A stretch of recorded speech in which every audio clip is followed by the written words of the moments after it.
حدثنا محمد بن عبيد الله قال حدثنا عبد العزيز بن أبي حازم عن أبيه عن أبي حازم عن سهل بن سعد رضي الله عنه قال بسم الله الرحمن الرحيم Alhamdulillah wa salatu wa salam ala Rasulillah. We all know that seeking knowledge of the religion is from the best acts of worship. And it's from the few things that Allah, the Mighty and the Majestic, command His Prophet ﷺ to ask Him for an abundance of. As it clearly says in the Quran, in Surah Taha, وَقُلْ رَبِّ زِدْنِي عِلْمًا, what is translated to mean, and say, O Muhammad, my Lord, increase me in knowledge. Therefore, seeking knowledge is from the best things to do. But what we want to talk about now in these couple of minutes that we have on this episode is, how does the average Muslim or above average Muslim, or even someone who's considered to be a talib al-ilm, who knows some Arabic, who's been overseas or hasn't been overseas, knows some Quran, how do you spend your daily 9-to-5 life as a student of knowledge in America? Okay, as far as a studious layman, quote unquote, that's one level, a studious layman, or someone, inshallah, I don't even like using that term. Hopefully everybody's a student of knowledge, bi'idhnillah.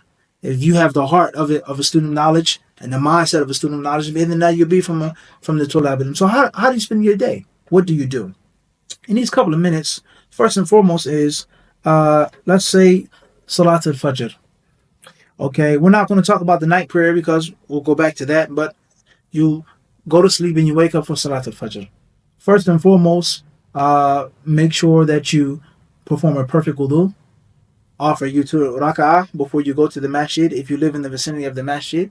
And then you go to the masjid. Now, depending on your work schedule and what you have to do, either you stay in the masjid or you go back home.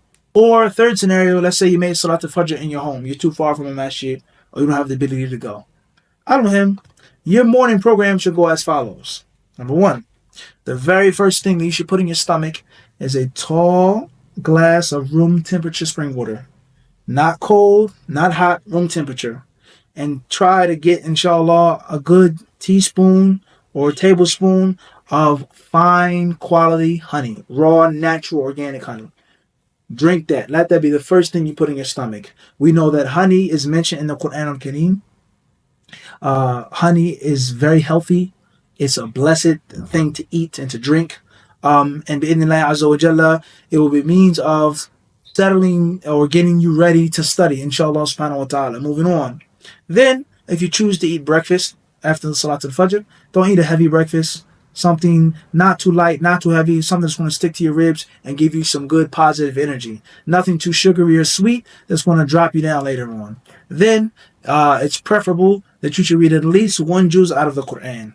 Not memorization, not review, but qira'ah.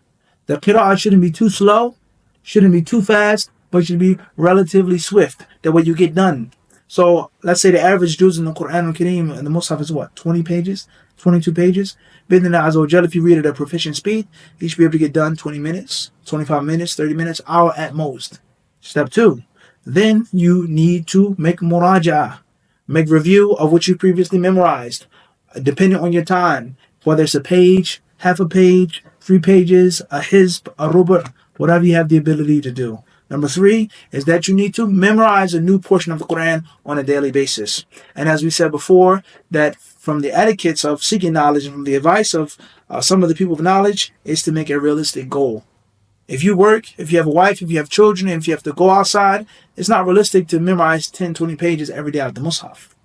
1 page consistently is better than no pages. Half a page is better consistently than being on and off. Then, as you go on, if you still have time to do some things before you go out to work or school or whatever you do in the morning, if you have the leisure of staying in your home or staying in the masjid until Salatul Dhuhr, then that is a whole different agenda and curriculum.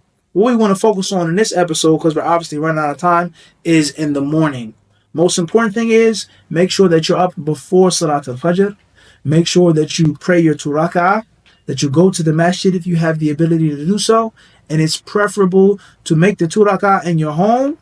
Go to the masjid, sit on the front row before the adhan until the next episode. Allah subhanahu wa ta'ala knows best. Walhamdulillah rabbil alameen.